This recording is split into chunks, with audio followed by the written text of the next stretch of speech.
Folks, I am the last formal presentation of the day, so I think we're going to leave 10 minutes for questions at the end of this slot before we head for refreshment. So I'm just going to take 10 minutes to try and offer a little bit of context, if you like, in terms of the things that we've heard throughout the day. I'm Mark Drye. My job at Northern Powergrid is Director of Asset Management. Effectively, what that means is I get to make the decisions about where, when and how we deploy capital on the network. So, well, strictly speaking, actually, I get to make a recommendation as to where, when and how we deploy capital on the network to this gentleman over here, representing our shareholders in the UK. And then if they're all okay with it, I wander down the road, down Millbank to another office down there and recommend it to them. Now, just to put some scale on it, over the next decade, that's roughly about £3 billion. So what we're talking about here, really, in terms of the question that came before lunchtime, well, what's the objectives and what does all this mean? I have to try and assimilate all the learning from this at some point, because it impacts materially on £3 billion worth of investment that I guess I'm accountable to this man for recommending. So it's pretty significant stuff. I just want to. I mentioned the two kind of parties, if you like, that I have to account to, in that sense internally and then in a regulatory sense. Wandering down the road to Millbank, their focus is pretty much on the customer, and at the end of the day, you know, I'm taking my rightful place in the sequence of events today. We started talking about customers, we've talked about the science, and we're now going to talk about what it is that I can do with the grid, because the focus is not what I'd like to do with it. The focus, as I said before lunch, really is about what people want to do with it, what customers individually in society at large want to be able to do with the grid, and I just simply have to respond to that. So let's just talk a little bit about customers. I just want to try and put a little kind of techno-economic perspective on it. I just want to talk about customers have entitlements. So what is it that customers are entitled, if I could use that word, to do now with respect to the power grid? Well, let's just consider what the power grid is. It's clearly a large and complicated interconnected network, but if we just for the moment, let's just presume or assume that it consists of 20 million domestic premises, each of which is serviced by something like, these days it would be a 25 square millimetre piece of aluminium cable that would terminate in a 100 amp cutout. We would come along and stick in that an 80 amp fuse, and that would feed a meter that's rated commensurately, so you could pass 100 amps through that. What that effectively means is just domestic customers, and as I say, I appreciate the reality is much more complicated than that, but domestic customers have an entitlement. Some people have an explicit connection agreement with us, many people have an implicit one. It just is implied by the fact that you're connected to the network. All that adds up to an entitlement to consume as much electricity as you can pay for, provided your maximum demand at any point doesn't exceed 20 kilowatts.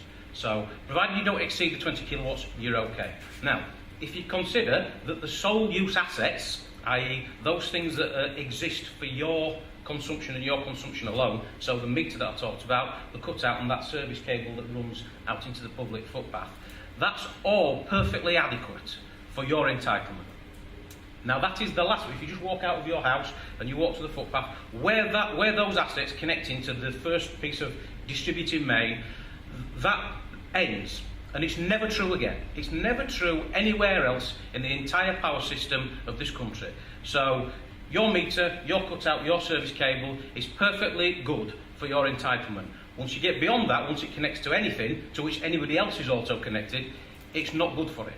It's no good whatsoever. Now I guess that probably is news to most of you, but let me try and just kind of quantify that if you like.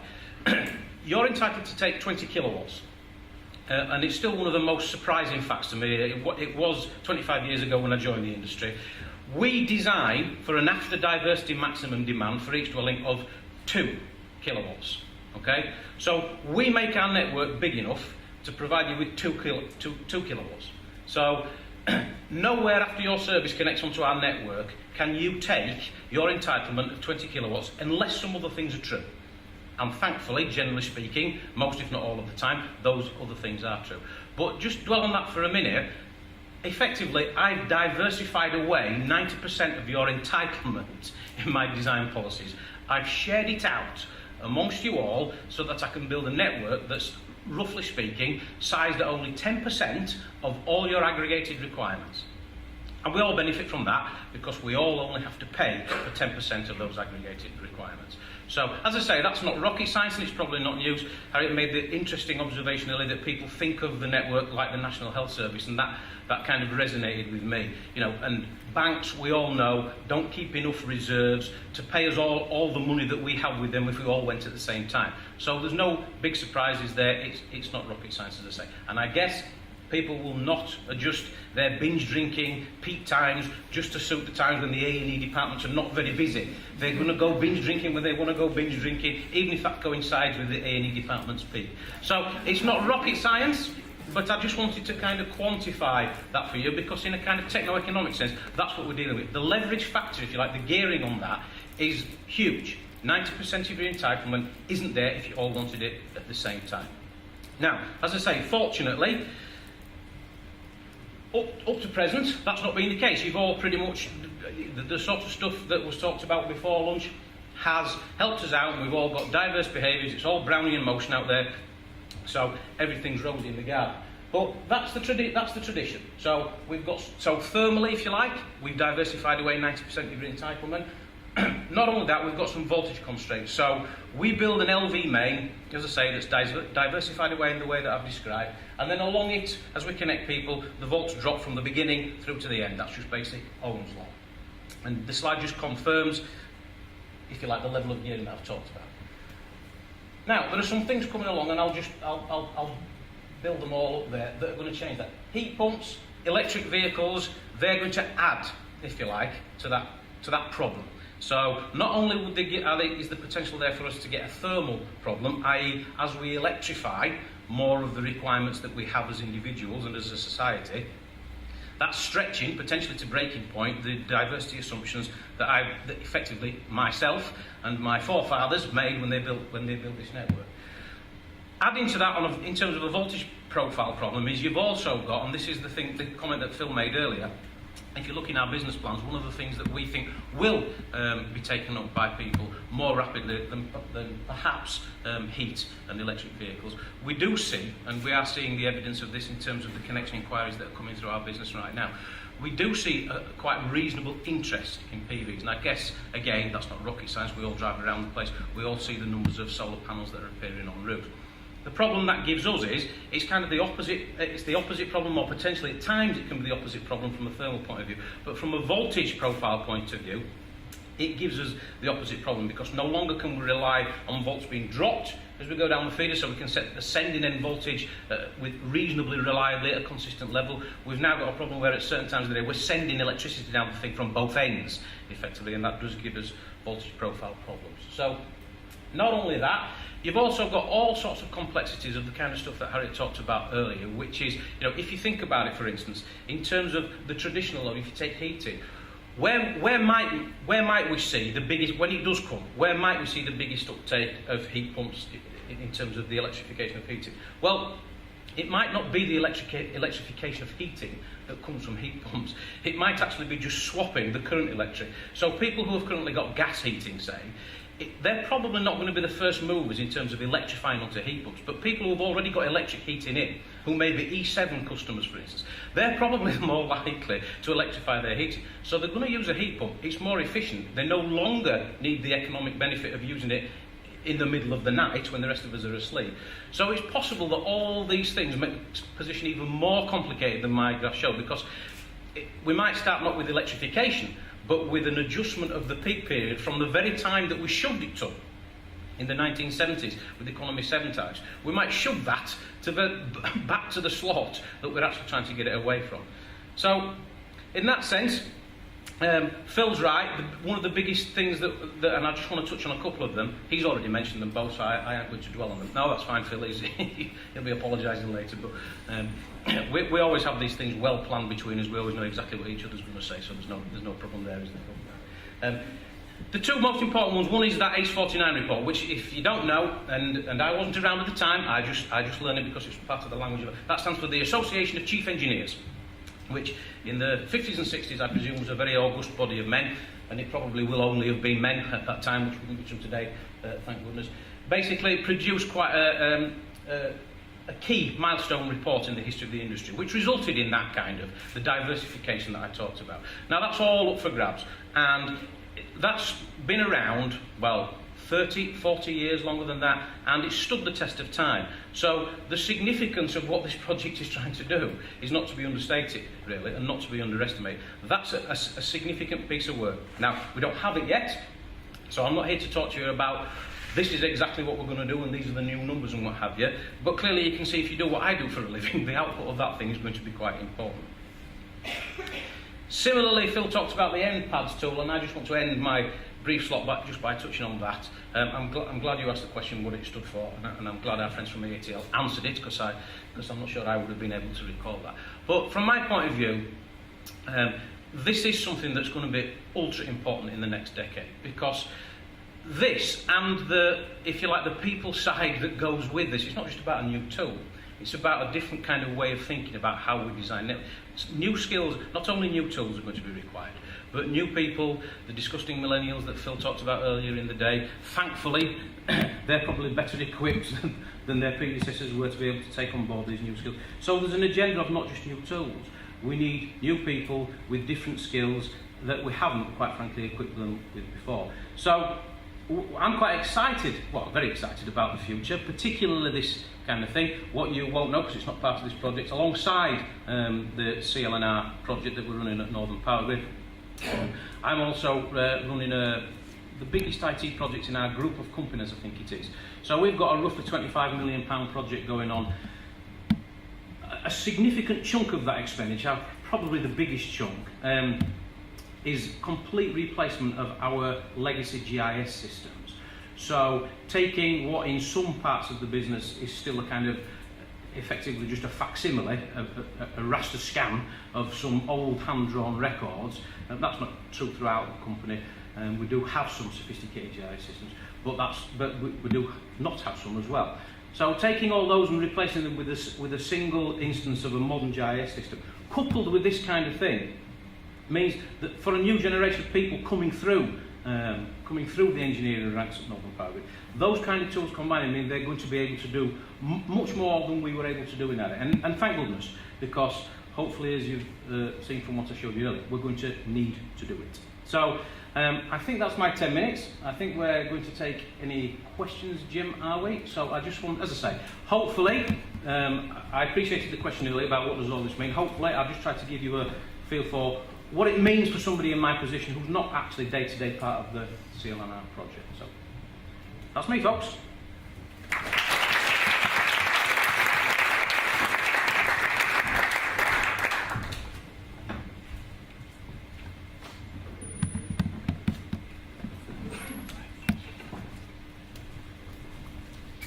Hi, it's a question about ancillary services and I guess national grid transmission.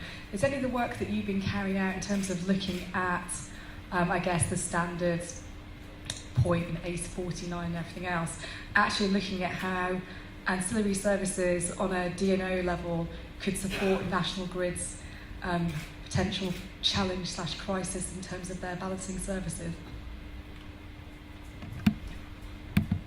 It's not really a main thrust of this project at all, really. This project's very much focused on supply companies and distribution network operators. We do have a number of ideas about work in that space, but we've not been able to kick off a formal project in that space so far. But clearly they are interrelated. I think Chris Thompson did mention earlier about the fact that you can potentially have an INC customer that's selling services to the transmission system operator at one period of time and then selling services to a DNO at another period of time. I think clearly energy storage is also a really interesting technology in that space, in that you can have multiple revenue streams from that investment by selling those ancillary services to TSOs and DNOs as long as they're required at different times and you've got enough capacity. Sorry, just to add to what you said, I agree entirely with Phil's response. The only thing I would add, as an industry, that's true of the CLNR project. As an industry, we do recognise that that's an issue.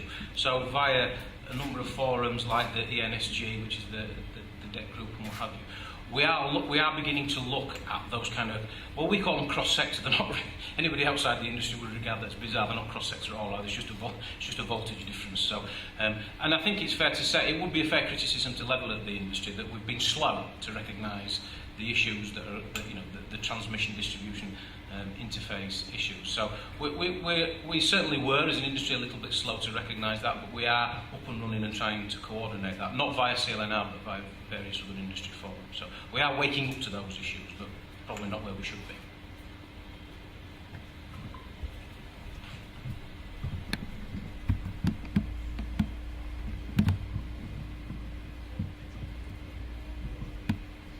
Yep. Sorry, Phil, thanks for a really good presentation. I should probably know the answer to this. I've been on the project for about 2 years. But the stuff you're doing in the lab with the heat pump, the way that you're running it, obviously you had a lot of content to cover. Could you just go into a little bit more detail there for my benefit, if nothing else? And just one other point to add to that is obviously the sort of synchronized spike you've noted, which I'm almost certain is a defrost cycle. It's kind of good, bad news that that's largely due to just manufacturer settings. And we can phase that, we can adjust it quite easily, even if it's only out by in a matter of a few minutes. It won't make a difference to operation, but will make a difference to the network. So, but on the stuff you're doing in the lab, could you elaborate on that a bit more? Okay, so I guess the good bit about the lab is that the heat pump we've got is one of the 3 technologies that's out in the trials, so that's good news. The other good thing is that we're able to vary the voltage magnitude and lots of other electrical parameters. We've got lots of degrees of control, so we're able to run the heat pump at different voltage magnitudes with different starting temperatures, so it's highly controllable. And then also we've got a very high temporal resolution, so we're sampling the power consumption at a much higher frequency than in the trials, so we can fill in, we can sort of interpolate, if you like, on those curves that we've got. So we're trying to add something different. Where it's weak is that it's in a laboratory, and you don't have the same thermal properties as an actual house, and you haven't got people living in there, although I'd like the researchers to live in there because they might get more done, but there aren't people living in there. It's a big laboratory, it doesn't have the right thermal characteristics, so it's not a real thing in that sense, but it's the real technology, and it's very, very controllable, and we can measure it with real fine accuracy, and we think that sort of complements what's happening in the real trials. So there's no social learning, for example, in there. Yeah, we've got radiators in the tanks, and we can deliver the heat, and we can put the tank at a particular starting temperature before we run some trials. We're measuring the ambient temperature outside. So there are a number of things that we do, but I would never suggest that it's useful in the sense that it's not in a home. But it does provide controllable, high-resolution data that supplements what we have in the CLNR real customer trials. So I think joining those 2 things together is, I think, adds value, or I certainly hope it does. I think there's a report winging its way into your inbox fairly soon from our man Daniel Liang, who's just done some recent work on that. Is that okay? Great. Yeah.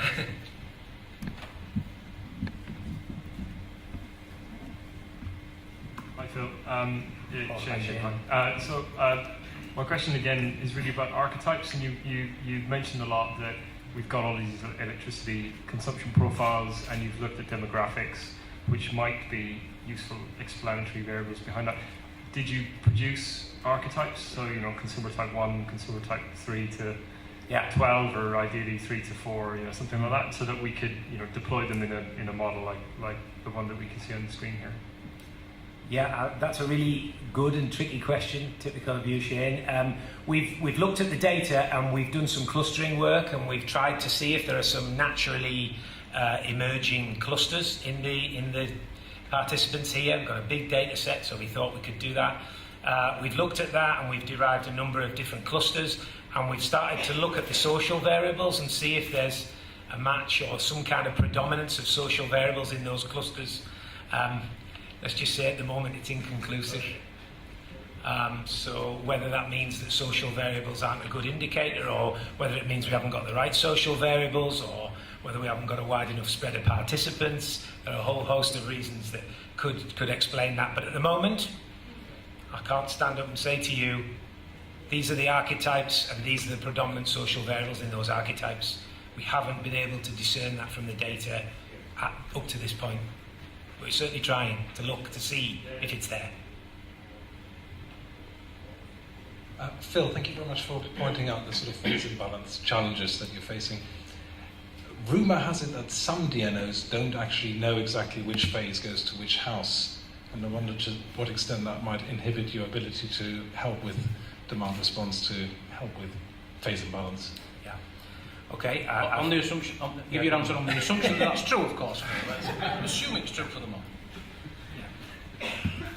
Okay. Yeah. So I'm sure that DNOs don't have 100% knowledge of the phases that all their customers are connected to.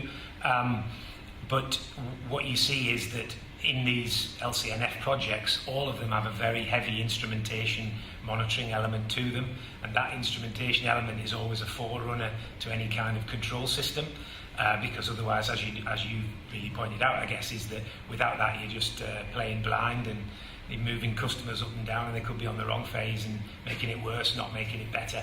So I think that collecting information about customers, but also more widespread monitoring, is what enables you to do things with load customers. There's also some interesting work that we're doing, not in the CLNR project, where we can have distributed software agents in domestic appliances or in PV converters that are able to talk to their nearest neighbours and map where they are in the network and self-organise and work out which phase they're on by just sending out a broadcast message to say, I've just seen a peak, and somebody else says, so have I, so have I. They might not know if they're on red, but they know they're on a phase, they know what the magnitude is, and they know what their nearest neighbour's phase is as well, and therefore whether to take collective action or individual action.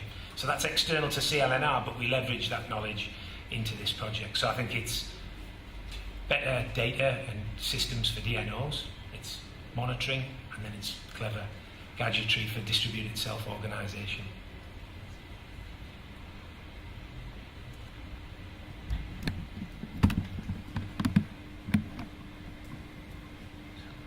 Question for Mark. You mentioned again around the kind of importance of these new skills required for people coming in. It's something that we've talked about quite a lot on the customer side as well, as we've installers going out.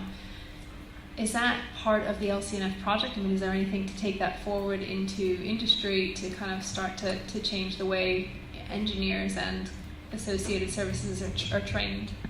Yeah, it will be an outcome from the CLNR project. I don't think you'll find it specifically in the learning objectives of the thing, but certainly as we've gone through the project, that's emerged as one of the key things that we'll need to pick up. And when we put our business plan in, that Phil mentioned first thing this morning, one of the things in that, if you look in there, we've recognised the need to establish something separate, if you like, almost like a kind of incubation unit within Northern Powergrid to receive the kind of the next wave of graduate intake and that kind of thing, which we do at the moment. But the normal kind of, or the traditional kind of graduate recruitment and development process probably isn't fit for purpose for the new world. So we've recognised that in our business plan, and we've made a commitment to establish a unit that will look effectively to develop those skills and those people that we need. Now the numbers won't be huge, but which is a good job because the potential candidates aren't huge in volume either. But they will be kind of specialised, and there will be scarce skills that we're looking to develop. So we've got good plans, great ideas for establishing that kind of unit, which not only is good for the people that will wash through that unit, but they'll have the responsibility for developing and making implementable within Northern Powergrid a lot of this stuff. So what better way, if you like, to develop those skills than get the people in and get them to make these things implementable to start with. And we see that's the right way, if you like, to bring along the next generation of folk in the technical arena. It's probably worth saying as well that a lot of what we do as academics is research-led teaching, and so this project features in taught material at Durham and Newcastle universities. So there are graduates coming out now who are being taught and examined on exactly this material, these techniques, and Northern Powergrid are recruiting them. So there are people who've been through that process who now work at Northern Powergrid and lots of other UK DNOs. So we are making, I think, the beginnings of a contribution to that. More to Phil, where your work has involved loads in specific loads in domestic houses, say, how much have you relied and do you anticipate relying on the manufacturers collaborating for the functionality of monitoring and control in making these ideas work?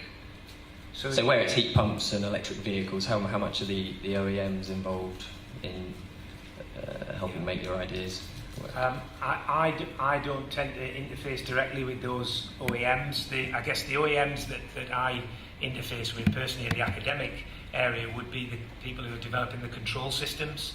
So Siemens, for example, ABB, Arriva. I do there's a lot of interaction with those kinds of companies.